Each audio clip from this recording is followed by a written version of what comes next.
You ever wonder why we can't have nice things in Canada anymore, like healthcare or affordable food? You ever wonder why that is?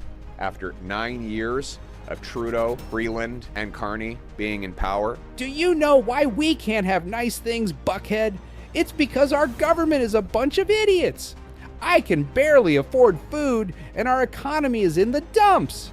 9 years of Trudeau, Freeland, and Carney have turned our country into an economic disaster.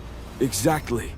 They've turned Canada into a mess, and taxpayers are stuck cleaning up after these parasites. It's time we wake up to this disaster.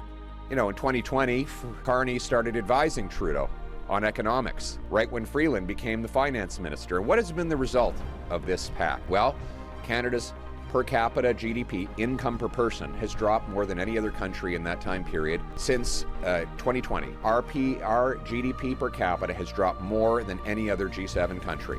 That means lower wages and less purchasing power. What has this meant in human terms? 2 million people lined up at food banks. A quarter of our population is now living in poverty. Stats Canada says that we now have the biggest gap between rich and poor since Stats Canada began recording Carney, Trudeau, and Freeland, blocked major resource projects, raised taxes on work, energy, and saving, and after they ran up huge deficits with massive overspending. Carbon tax Carney has said the tax is not high enough and that it is rising too slowly for him.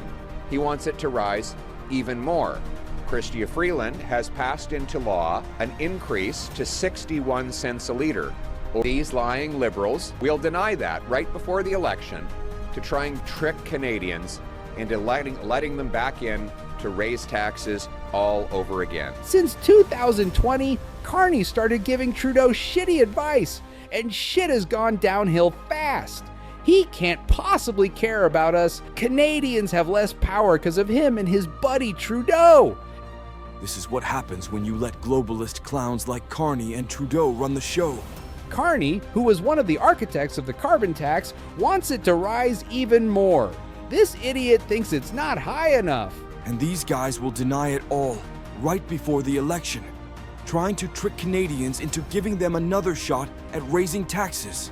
Exactly. Their policies aren't just hurting now, they're going to hurt future generations. No jobs, no opportunities, just higher taxes and more globalist nonsense. That's the reality we're facing.